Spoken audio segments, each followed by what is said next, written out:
पूरा कोर्ट प्रकाश से भर गया था। वो दिन मैं कभी नहीं भूल सकता हूँ। अरविंद कुमार मिश्रा ने कहा कि इसका जांच होना चाहिए और एएसआई को डायरेक्ट किया कि इसकी तुरंत आप जांच शुरू करिए, क्योंकि हम और आप अगर संगठित हो जाए तो हम क्या कर सकते हैं। ये केस उसका जीता जागता उदाहरण है।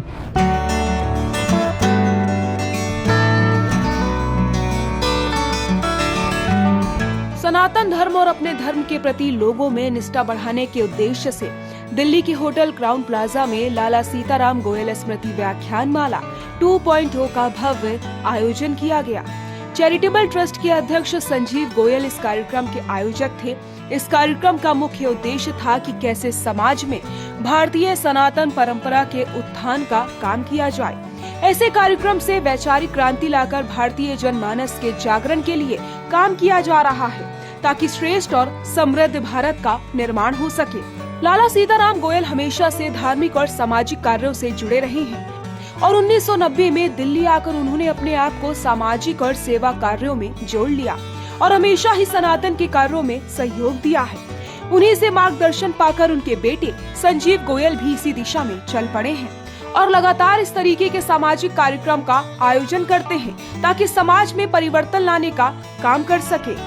संजीव गोयल ने बताया कि वो एकल के साथ कैसे जुड़े और साथ ही साथ एकल के साथ जुड़ने के बाद उनके जीवन में किस तरीके के बदलाव आए।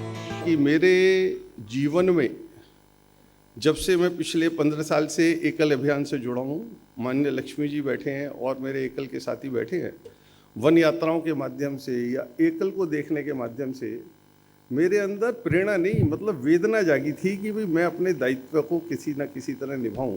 क्योंकि बचपन में हम बड़े मतलब अति साधारण परिवारों से थे, जिसमें आर्थिक साधन नहीं होते थे, बड़ी लिमिटेड चीज़ों से हम लोग यहाँ निकल के आए और ग्रामीण क्षेत्रों में काम करने का मौका मुझे एकल से मिला। साध्वी रितंबरा जी वात्सल्य के भी हमारे कुछ साथी लोग आए हुए हैं, उन्हें देखा। श्याम जी गुप्त एकल वालों से बहुत चीज़ों की प्रेरणा मिली और मैं ये समझता हूँ कि सभी लोगों के आशीर्वाद से आज हम एसआर चैरिटेबल ट्रस्ट में कुछ ना कुछ विचारशीलता के लिए प्रगतिशील हैं। कार्यक्रम में मुख्य अतिथि के तौर पर श्री लक्ष्मी नारायण गोयल मौजूद रहे, जो पिछले 24 सालों से एकल अभियान के माध्यम से ग्रामीण और वनवासी बच्चों के विकास के लिए समर्पित हैं।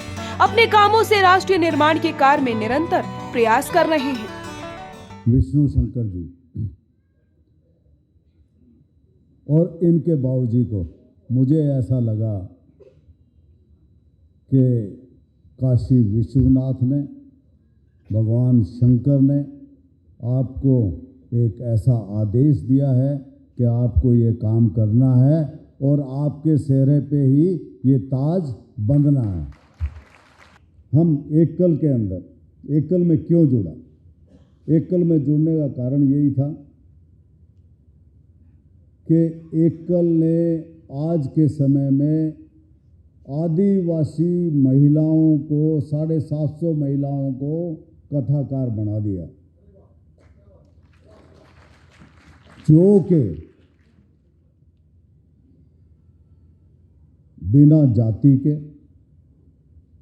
एकल ने कभी किसी की जाति नहीं देखी। एकल ने सिर्फ एक जाति देखी है और वो है सनातनी। That's it.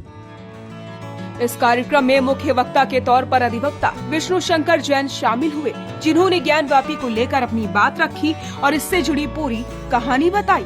बुद्ध पूर्णिमा का दिन था, मुझे आज भी याद है, जब मैं और मेरी लीगल टीम उस वजू टैंक के बीचों बीच पहुंचे तो कुछ समय के लिए भूल गए कि हम लोग वकील हैं और अपने ईश्वर, अपने आराध्य को देख के चीख उठे, नमः पार्वती पते हर हर महादेव। और उसी क्षण ये निश्चय कर लिया कि आज ये आखिरी दिन है जब हमारे बाबा के ऊपर वजू हुई है, उनके ऊपर हाथ और पैर धोया गया। काशी विश्वनाथ ट्रस्ट ने अंजुमन इंतजामिया के वकीलों के लिए चाय नाश्ते प्रसाद की व्यवस्था की। उन्होंने चाय नाश्ता किया और मैं और मेरे पिताजी सिविल जज सीनियर डिवीजन के यहाँ पहुँच गए और हमने रवि कुमार दिवाकर साहब से कहा कि साहब वहाँ पे शिवलिंग बरामद हुआ है, इसको तुरंत सील कर दीजिए, नहीं तो ये 12-1 बजे नमाज पढ़ने आएंगे और इसको तोड़ देंगे।